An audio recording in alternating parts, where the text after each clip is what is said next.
പ്രിയരെ, ദൈവത്തിൻ്റെ അനുഗ്രഹം നമ്മളിലേക്ക് എഴുന്നള്ളി വരുന്ന ഏറ്റവും അനുഗ്രഹപ്രദമായ നേരമാണ് പുലർകാല വിചിന്തനം.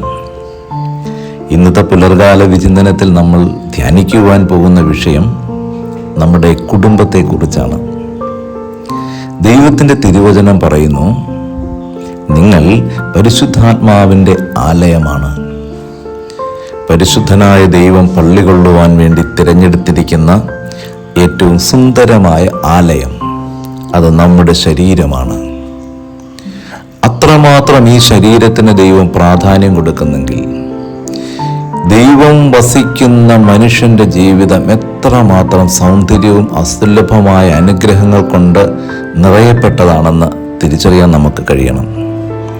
നമ്മൾ ഈ ഭൂമിയിൽ വിലയില്ലാത്തവരല്ല. കാരണം ദൈവത്തിൻ്റെ കൃപാവരങ്ങൾ കൊണ്ട് ദൈവം വസിക്കുവാൻ തിരഞ്ഞെടുത്തിരിക്കുന്ന ആലയമാണ് നമ്മൾ. ആ ആലയങ്ങൾ ഒരുമിച്ച് ചേരുന്ന വീടപ്പോൾ എന്താണ്? വീട് ദേവാലയമാണ്, വീട് ക്ഷേത്രമാണ്. പലപ്പോഴും നമ്മൾ ഈ സങ്കല്പം തന്നെ മറന്നു പോവുകയാണ്.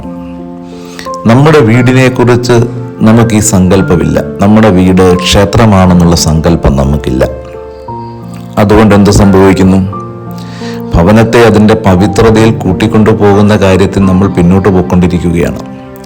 നമ്മുടെ ഭവനത്തെ അതിൻ്റെ വിശുദ്ധിയിൽ നിലനിർത്തിക്കൊണ്ടു പോകുന്ന കാര്യം നമ്മൾ മറക്കുന്നു.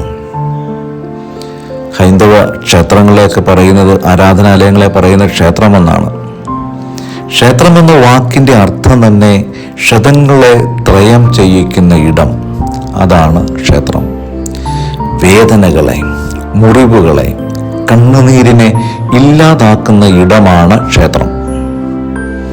നമ്മുടെ വീട് ഇത്തരത്തിലുള്ളൊരു ക്ഷേത്രമായി തീരണമെങ്കിൽ ആ വീട്ടിൽ വസിക്കേണ്ടത് ദൈവത്തിൻ്റെ പരിശുദ്ധാത്മാവിൻ്റെ കൃപാവരം നിറഞ്ഞിരിക്കുന്ന വ്യക്തികൾ ഒരുമിച്ച് കൂടുന്ന ഇടമായി മാറണം. അത് നമ്മൾ തിരിച്ചറിയണം, നമ്മുടെ ഉള്ളിലാണ് ദൈവം, നമ്മൾ തന്നെയാണ് ദൈവം.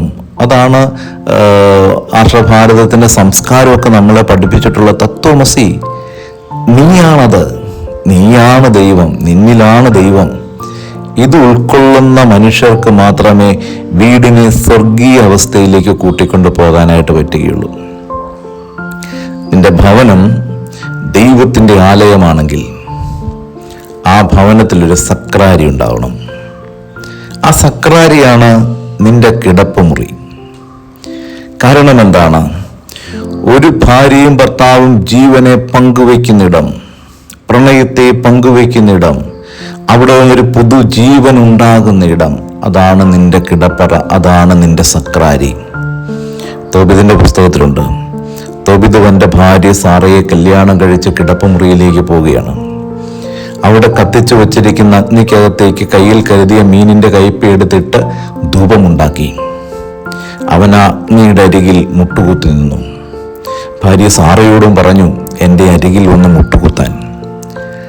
എന്നിട്ടവൻ കരങ്ങൾ സ്വർഗത്തിലേക്ക് ഉയർത്തിയിട്ട് ഇപ്രകാരം പ്രാർത്ഥിച്ചു, ദൈവമായ കർത്താവേ, ശാരീരികമായ ഇച്ഛയ്ക്ക് വേണ്ടിയിട്ടല്ല, ജഡീകമായ താല്പര്യത്താലല്ല ഞാൻ ഇവളെ ഭാര്യയായി സ്വീകരിച്ചത്, മറിച്ച് നിർമ്മലമായ പ്രേമത്താലാണ്.